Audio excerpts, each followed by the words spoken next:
A very warm welcome to another great episode of Living Precepts with me, your host, Naomi Wesi. Welcome, welcome. As you know, every Thursday I get to bring you wonderful, great authors from around the world, especially from our country, South Africa, and even from other parts of the world. And today I have one of those amazing authors with me right here in the studio, right here in our Pretoria studio of Africa USA Radio. She goes by the name of Sis Doricah Mokoka. She's an author. She's a preacher. She's a motivational speaker. She's a relationship consultant. Hey man, this woman is loaded. I tell you, she's power packed. And we're going to have a very, very interesting interview. And I'm so glad that I get to have her right here in the studio with me. Let me just give her a chance to say hello to you, our listeners and our viewers at home. Hello, Sis Dori. Hello, viewers and listeners. Thank you so much, Naomi, for having me, firstly. Yeah, I'm so glad. It's a great opportunity to share myself with the world. Yes. Yes, and you're welcome, my wonderful listeners. Yeah, Yes, yeah. and viewers. We are more privileged. It's such a great pleasure to have you, especially for the first time. Yes. Right here on Africa USA Radio. One of our aspirations or our mission here at Africa USA Radio, especially on this show, Living Precepts, is to promote you as authors around the world. As you can hear the name Africa USA Radio. So we want the world to also know that we've got great authors even here in our country, South Africa, and I'm glad that you happen to be one of those. You happen to Thank be you one so of much. those Yes. powerful women. I read your bio and I found it's so interesting to know that you are a Botswana girl. Yes. Botswana Through and through. I love that. Through and through, all the way from Botswana, Yes. but based here. Yeah, based here in Pretoria. In Pretoria, Yes, yeah. Yes. Tell us a bit about your journey from Botswana coming here to Pretoria, to South Africa. I came here in 2017 from Botswana to Pretoria. I had a rough face, if I can put it like that. 2016, I lost somebody who was so much dear to my heart. And Sure. then, it's like my world turned upside down. And then I said, what should I do? Where can I go? I didn't want the place where I was. Everything looked so familiar. It reminded me of that person. So I said, let me pack my bags, put my kids in the car, and drive south. So I ended up here in Pretoria. Yes. Was it your husband? Yes. Sure. Yeah. But how has the journey been since then till now? It was not easy, but with God, Ish. all things are possible. It was not an easy journey because I've known him as young as I was 19. I got married at 19. Wow. Yes, still and very young. yeah, and then he passed away after 19 years. So I think I've known him all of my life, if I can say that, half of my life. So he was my everything. Sure. Yeah, but God is my everything. Yeah. God the my Bible everything. says he's a husband to those who don't have husbands. Yes. So I'm sure during that phase that you went through, you were able to experience him so as much. that husband, so much. to you, and for him to fill that space that your husband used to fill in your life. Yes. Yeah. Yes. Now you are also a self-published author. Tell us about your journey as an author. How did you become a self-published author? How did this passion, how was it birthed out of you? After my husband passed, he passed on in 2016, and the end of that year, I was feeling just alone, and I had so much in my heart. I had a a disturbing childhood. Okay. And he was the person that I could share to him more what I was going through or what I went through as a child, Okay. and he knew where to touch and what not to touch and everything else. And then when he went, I said, let me put this down in a book just to like offload, more like a diary for me. Right. Yeah, and then I wrote. I found myself that I was writing. I read a lot, and then somebody said, "Why don't you publish this? This is something that people can read." And my Facebook was no longer 19. I'm no longer 19 because I met my husband when I was 19, and I was a troubled teenager then.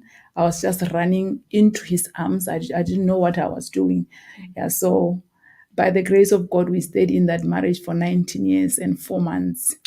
And he went to be with the Lord. So no longer 19 was my first book, that I'm not going to make the mistakes that I did at 19 years old. And then talking about my journey when my father left me when I was like 6 years old. He left me for another woman. I put it like that. He chose a woman with lipstick and stilettos. Sure. So I'm like, how am I gonna fight this? I'm only 6. Is this fair? So I had such trauma that when he left, I was, there were men that were staying in our home. I started to experience the sexual abuse, molestation, and all those things. That to the extent that I lost my speech, like I was traumatized. I wasn't born a starter, so it started then. Through all the trauma and everything that I went through. So I would share these things with my husband. My mother never knew about them. Sure. Until at this stage, So he was my confidant. He was my everything, if I can put it, like so. Writing it down also realized that I am healing. There will be time that I wrote some things and I would remember the things that were happening to me. It's like I subconsciously like close them down, and I could even sense, like, smell the environment, what was happening, which means over the years I intentionally just shut them off my mind because I just wanted to live. So I could find that the first book brought me such healing. So you found it therapeutic. Yeah, yes, I found it therapeutic. And then I would just weep and write and weep and write, And when people got it, I realized that in two girls of 3, they have gone through what I had gone through, and they never had the guts to speak out. Talk about it. So this book came as a healing. So I'm not alone. I've gone through this, and most of them it was uncle or father or stepfather or a nanny and everything else. So I'm like, whoa. So which means I can write. This I can write. So the book was well received. Yes, it was well received. And then I went into my second book, which comes yearly. It's the daily devotion, a daily planner. Because I was alone, so I would talk to God, more in writing. I'll just say, dear God. Sort of a journal? Yes, sort of a journal. Dear God, this is how I'm feeling today. I'm feeling down. I miss my husband. Where are you? Just like that. So I begged the idea, dear beloved, I will just write and then write the scriptures. And I said, why don't I help people who are struggling to pray? I'll write a chapter and a verse that in the morning when you wake up, you read that and start to meditate and actually write. So so far I've got the 3 beloveds. Yeah. And then the second. So are you saying you've got 3 of those books? Yes. 3 editions? Yes, 3 editions. Yeah. Of Dear Beloved. Yes. Yeah. Very powerful. Yeah, the love knows from God. So because I was convening him in that way, just writing him letters. Yeah. And then I'll find that someday write letters, and I'll get the scripture in my mind, and I'll go to the Bible and open and find that he's actually answering me what I've just written. I'm like, wow, this is powerful. Isn't that amazing how God can minister to you through your own gift? Yes. It's exactly, I mean, how he did Yes. with your gift of writing. Sure. Yeah, so and how has that one been received? How has it been able to reach people, and the feedback that you have received from that? mostly the women, because the colors, as you see, the Pink pink and yeah. purple, the ladies like loved it so much. And then it also can fit in the handbags and stuff like that. So anywhere you are, you can have a devotion. So it has also had been well received, very much so. Yeah. But even the inside, I see the pages are, Yes. are very bright fancy and feminine, eh? Yeah. Sure. Yeah. But the first one, what I did with it, I wrote the year, so it was limiting. Okay. So it was 2018. So when I wrote the other one, I said, no, I'm not going to put a year on this one. I'm just going to print it as so that you can use it anytime. Yeah. Yes, yeah, any other. yeah. So that is how it is. So how many books have you written so far? Have you self-published? 6. This is the second edition of No Longer 19. I did the first one. Okay. And then I realized that I'm not comfortable in sharing other things in the first edition. So when I did this second edition, I found that, okay, I'm comfortable to put this down in pen. You know, I'm comfortable in sharing, you know, this with the world. Yeah. So this is how the second edition came to be. And so it's more like an edition of the stuff that are not on the first one. Yes. And then I wrote the cookie jar. Hey, you wrote that one. I want us to say the best for last. Let's not talk about the cookie jar yet. Yeah. I want us to give people more of your background and everything. But have you always saw yourself as an author? Never. Growing up, did you ever imagine yourself becoming an author? Never in my wildest dream, never. Sure. Never. It's just something that just happened, like, you know. Yeah, I never thought I would write. I never thought I would influence. I never thought people will get healing just from reading the books. Yes. You know. Yeah, so any other gifts you have besides being an author? What did you used to do before you discovered this gift of writing? I worked in a mine. Yeah, I worked in a mine in Botswana. The mine was called Depswana Diamond Mining Company. Okay. Yes, for good. So you lived all your life in Botswana before coming in? Yes, I lived all my life there. Just a regular mom going to work 9 to 5. And the other part, I told myself, I don't want to be working when I'm over 40 years. How old were you when your husband left? When he passed? Yeah, when he passed. I mean, when he passed on. I think I was 39. Okay. Yes. Before you even turned 40, yeah, because we were like planning my 40 years, and yeah, it was the toughest 40 ever. Yeah, but so you told yourself you don't want to work 9 to 5, you know, it's just like it's somebody stealing your time. You're under someone's spell. You must report for duty and everything else. You know what?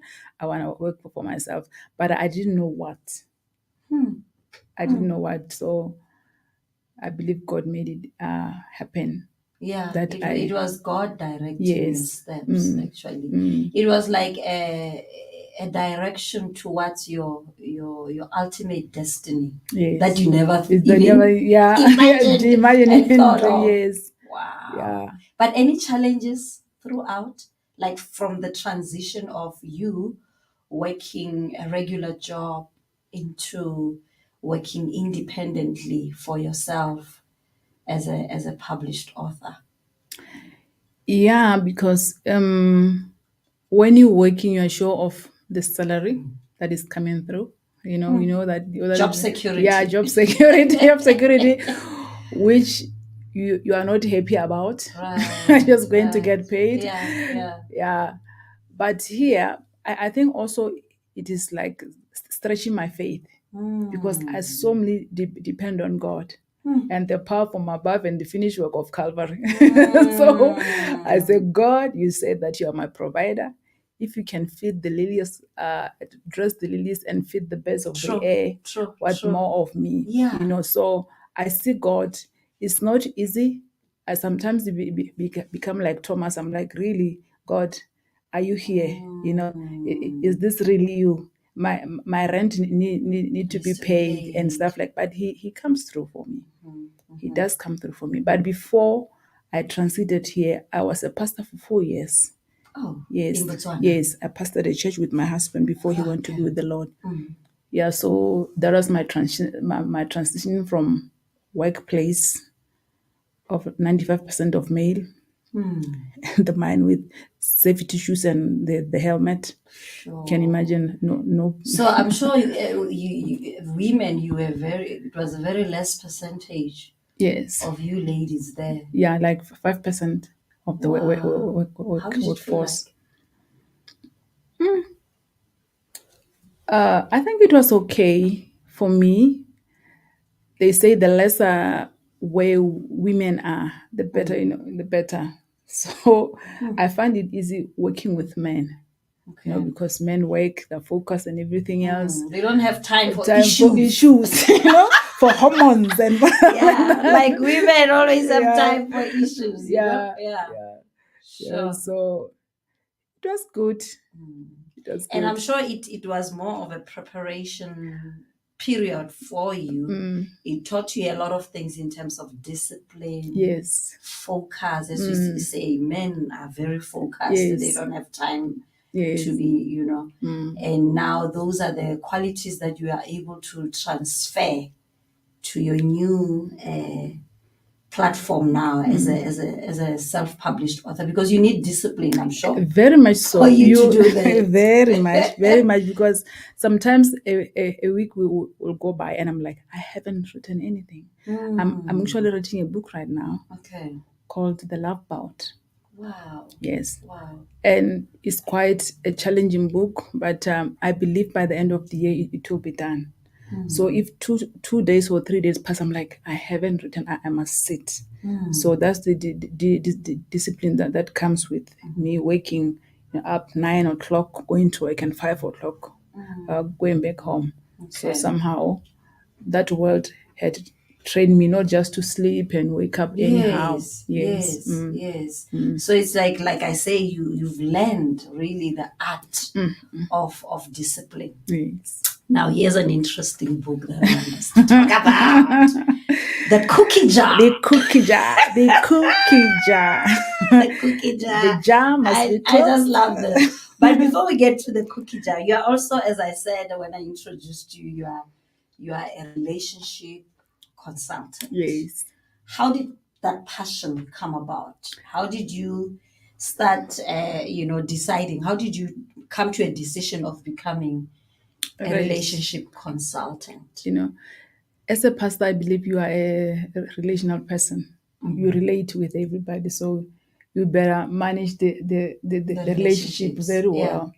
Yeah. And it also comes when you pray that God give me wisdom to deal with people. And then it does not only end there. So I did the theology, which also had the counseling aspect in it. So I was like thrown in, because when you're a pastor, people come to you crying. People come to you with different issues, from young and old.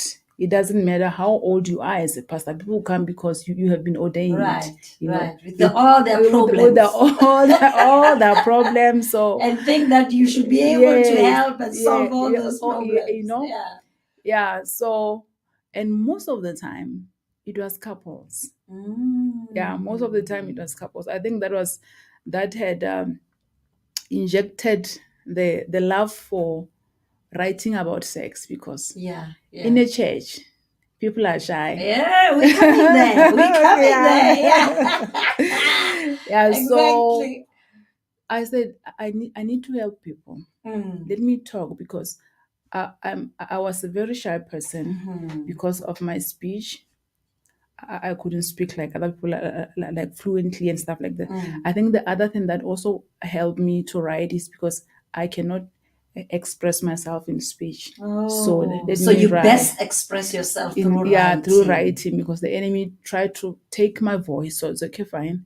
He tried to take my voice. Let me put it down in writing. Wow, that's amazing. Yeah. So That's amazing. as Sure. I spoke to people, they say one on one. So I found that I'm really helping people. The person will come in after 3 weeks or say, what you spoke to me, I applied it and it works. So are you still practicing as a Yes. relationship consultant? Yes, I am. Okay. I am. Yes. And I love the fact that you as a relationship consultant, one specific area that you specialize in is talking about sexual intimacy, which is a topic that people avoid. Very much a so. subject that people don't want to talk about. It's like a taboo. Yes. As you say in your book, it has been perceived as a taboo. When you talk about sex, it's like you are insulting people, but for you to have the courage to come out like that as a relationship consultant and say, I'm going to face this head on. And I believe it was also birthed out of your experience with, as you say, with the couples, realizing that most marriages which have led to divorce, Yes. breaking up, one of the major things, I believe it was sex. Yes, it was sex. Yeah. It was sex, and some women are grumpy, not because there's no food in their house. It's because there's lack of sex. Just give a woman and she will be the happiest woman ever. Yes. And now there's this notion, we think that men are the ones who need it. Women are not into that. They're not into sex. Can you put that into perspective for us as a woman who has written about this and who has a passion and a calling? Yes. A sex calling. Yeah, a sex calling about this, because there's such a misconception about this. Women love sex. God created them so. Yes, and women love to be touched. Women are emotional people. They're like attached themselves. They're like we receive a lot. Men project. Yeah. We are receivers. Yes, we are receivers, and men projects. You see, so there's no how that a person who carries another human being inside with those lot of hormones, hormones, I describe them as keys, to be pressed and everything else, and cannot be able to love sex. I think it's a thing of culture, it's a thing of culture that has put women silent. That men, culture has deceived us, has kind of indoctrinated us the wrong way. Yeah. And if you can just look things closely, women are the one that spot if you like a man, you're like, wow, that man is like this, even though you cannot say. By the way you act around that person, and everything else, it's more like an I don't know the word, how to call it. You are like projecting yourself, but not too like obvious, but you are the one who chases first, even though you're drawing attraction. Yes, No way, exactly. Yes, like, look at me, I'm here. Yeah. Look at me, I'm here. So I believe we are created because we receive. We are created in a way, and we are sexual beings. Yes, whether we admit it or not. Yes, we have been created as sexual beings. It's just that we are, like you say, the culture that we have grown up in has promoted that it's a taboo. You cannot feel free to express yourself. You cannot feel free to express in that yourself, way, and as a sexual being. And you cannot tell your husband that tonight is tonight. Men must initiate. Yes, men must initiate. Men must, but no, it is all wrong. And I believe if you are in a marriage, you should all have that say, honey, tonight let's do this. Yeah. Or yeah. Sure. So don't be shy. Don't be shy if But you are married. as a woman, as you say, we've been raised in a culture that has not taught us how to be comfortable expressing ourselves sexually, even around our partners. How would you encourage women to do that? For those women out there who still think or feel like sex is a taboo and it's something that is just supposed to be initiated by men. How would you encourage them? How would you remove that misconception and help them become free to express themselves? Is to know that you are a sexual being first. Ne? You are a sexual being. You are created to have sex. And it's a healthy thing. It's a healthy thing. Yeah. It's very healthy. Especially if you do it within the confines yes. of how God expected and created it to function in. It also gives you a license as a married person, not only to ask for money and for food, but also to ask for sex. It is part and parcel of your married life. Yeah. So why do you have to put it under the bed? You need money for manicure, for hair, but you can say, honey, tonight let's make love. Yeah. Tonight is tonight. Yeah. And not be even ashamed of it. When he's going to work, you say, tonight I'm feeling horny. Yeah. I feel like I could just hang,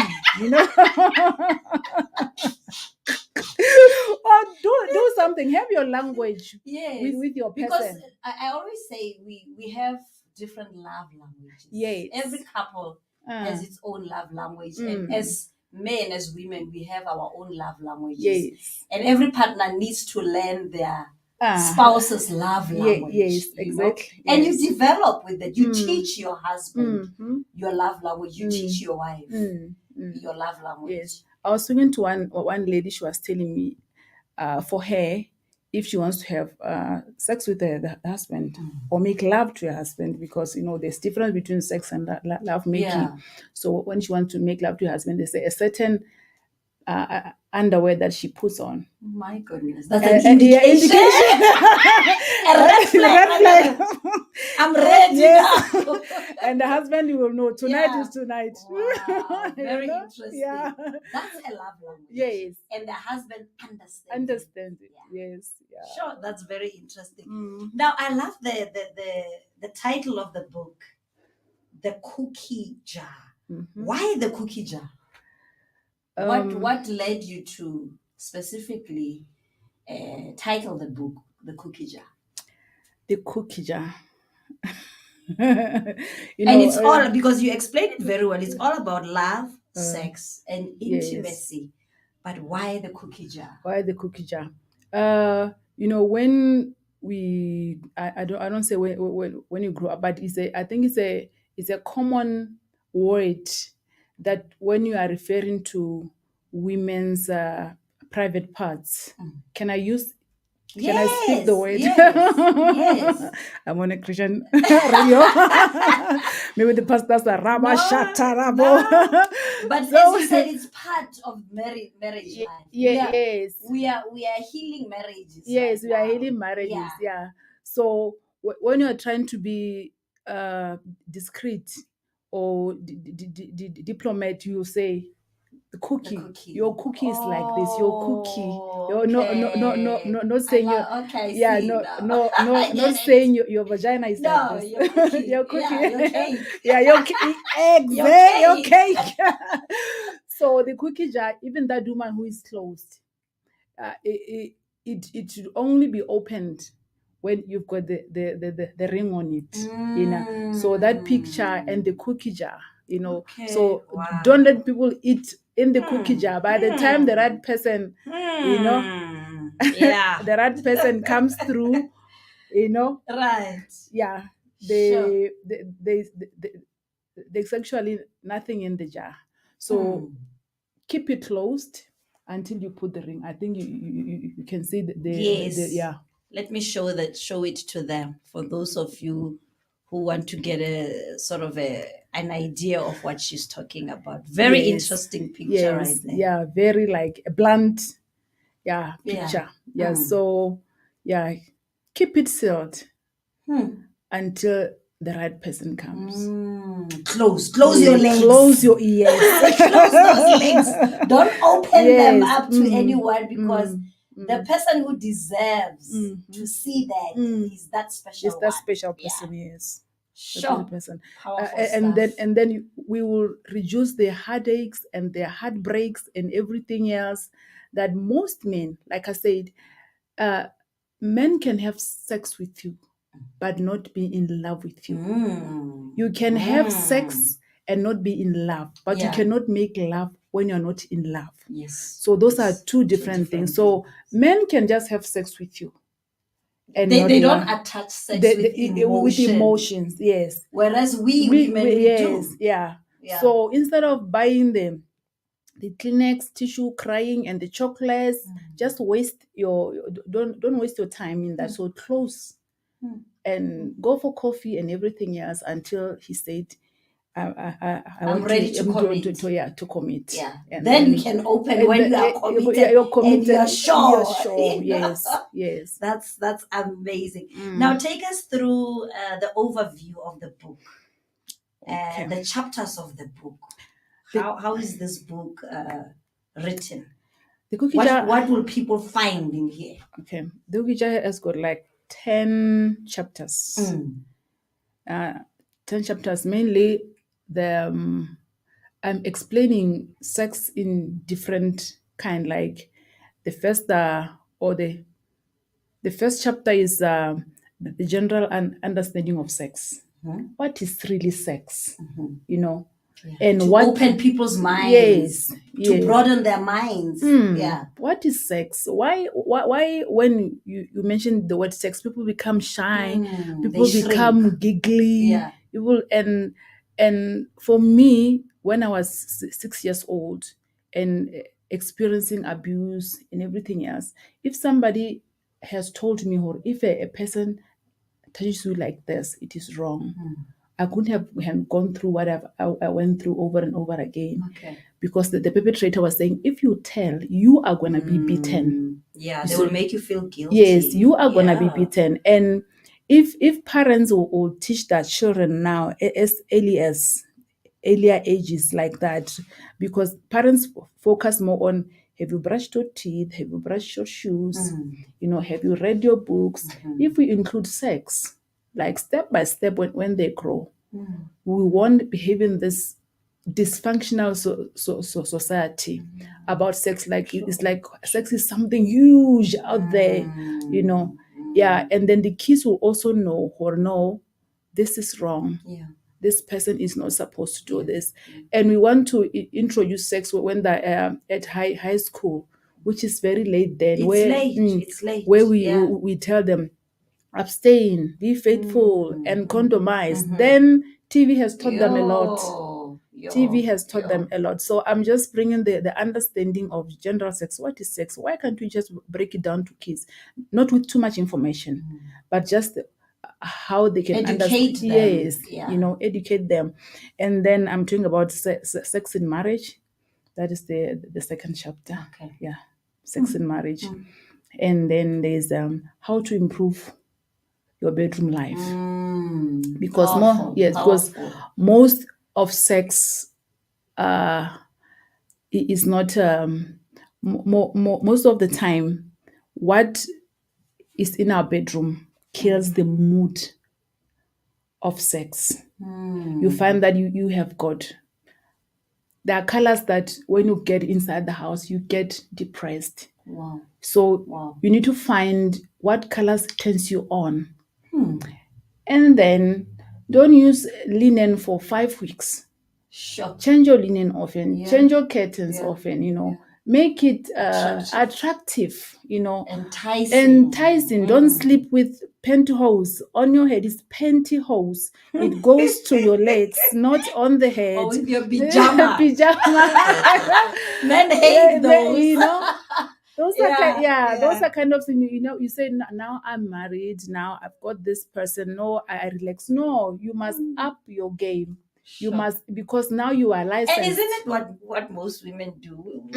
Women, we have a tendency of, after getting married, we just, I don't know, you leave yourself. It's like you are now, you don't take any, extra measures to fix yourself and be more attractive to your husband. You think, now I found him. Yeah. So I'm okay now. Yeah. Forgetting that there are women out there who are flaunting themselves in front of him when you're not even there. Yeah. Yeah. So sex in marriage, very, very important. And how to improve your bedroom life. And then I'm going to sex and food. What to eat, because it's very important. Don't eat beans before you go to bed. You're gonna have gas throughout. Don't eat cabbage. Don't eat cabbage. Because you'll be bloated one, and then you have too much gas and discomfortable. Sure. Uncomfortable, and then you end up with the missionary style. The missionary style. That style had killed many marriages. It's like, you see? And marriage is because Christian marriages, we think that it has to be done. Yes, a certain way, just that one style. And when you do it in a different way, you are not saved enough or something. Whereas it's supposed to be enjoyable. Yes. You need to explore with your partner. You need to, make it fun, make it exciting, make it interesting. Yes. Yeah. I've recently received a video. Somebody forwarded me a video about a man who is preaching passionately that if you do any other style apart from missionary style, you're going to hell. I'm like, is he a Christian? I don't know. Because Christians are more familiar with that missionary style. So I don't know. And then we have dysfunctional marriages.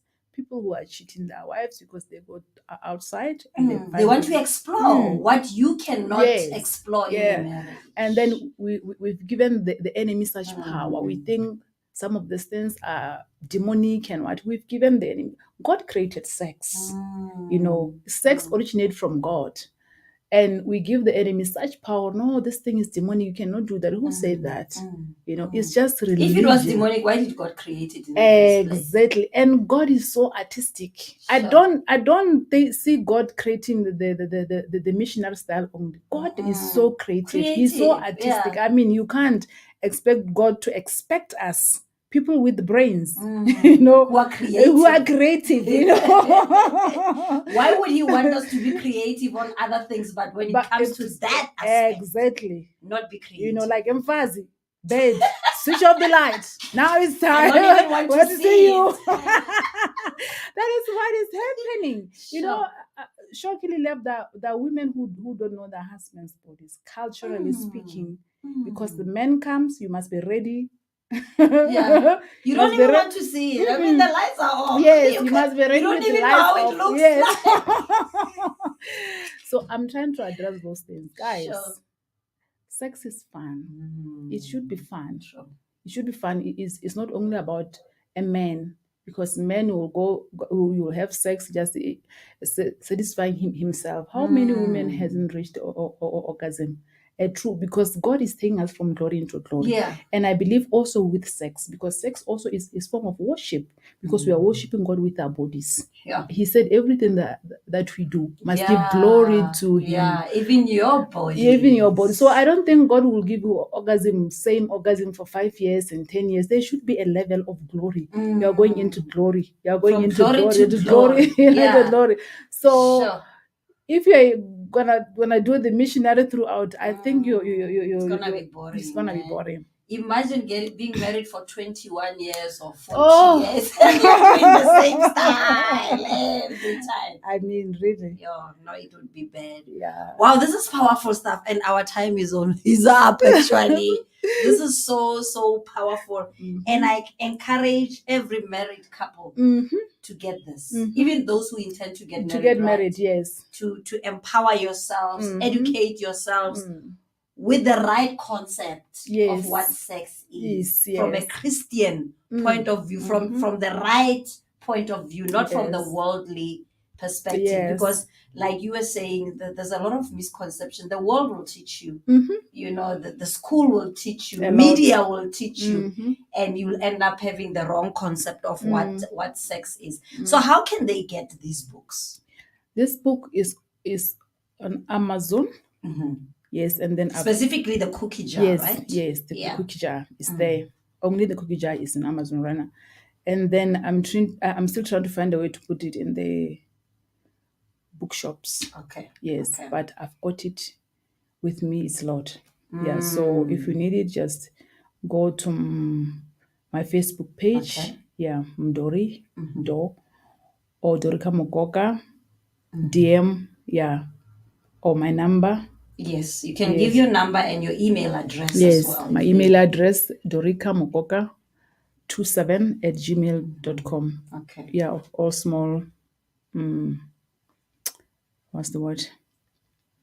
Doricah Mokoka. Yeah, small words. Words, yes. Okay. Doricah Mokoka 27@gmail.com. Okay. Yeah. Small letters. Yes, small letters. That's the word I was looking for. Yes, small letters. Letters. Yeah. So, are you available for bookings? Very much so. Yeah. How can people book you if they need to know more about this wonderful stuff and improve on their marriages? Yeah, you email me. Same. Okay. Yeah, same. Doricah Mokoka. Yes.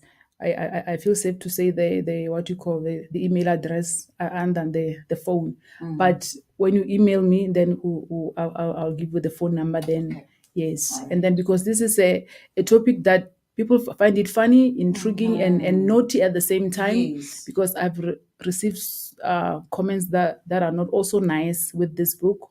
People think I'm a prostitute or something like that, or selling myself. And whereas I said, no, I'm just teaching. Yeah. That's just how, empowering, educating people. Yes. Yeah. That's how the society has. And we need to talk about these things, man. If we don't talk about them, who will talk about them? Yeah. Because that's why the world has taken the place to talk about them and give people wrong information. Whereas we are here as Christians, we are not afraid. We are afraid to talk about them. But I applaud you for your courage, for your, thank you, for having that confidence and courage to talk about a subject that not everybody would feel comfortable. Even pastors will not feel comfortable talking about it. They rather talk about other things. But it takes grace, I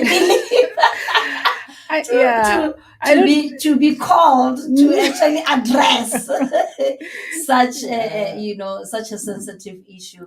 But thank you so much, Sis Doricah, and may God continue to grace you, use you more to empower married couples, the body of Christ, especially through this wisdom, through this information, because it needs a lot of wisdom. Actually, it needs to have some kind of godly wisdom to be able to reach people in such a way that is not offensive, and it reaches them in such a way that they can apply it and be keen to even read it. So I believe that this is not the last time we'll have you. Oh yes. Tell us what's happening, where you're at. Would love to support you as well as Africa USA Radio. And thank you so much for the opportunity to come and be part of this and share the information with us. May God continue to bless you. Thank you so much. It was great being here. Yes, I think that's where we will end it. That was Sis Doricah Mokoka, all the way through and through. Motswana girl from Botswana. Yes. It's been wonderful. It's been great to have her in the studio. Until next time, this is me, Naomi Wesi, saying, may the Lord bless you. May the Lord keep you. May He cause His face to shine upon you and give you peace till we meet again. Same time, same place, right here on Africa USA Radio. Shalom, shalom.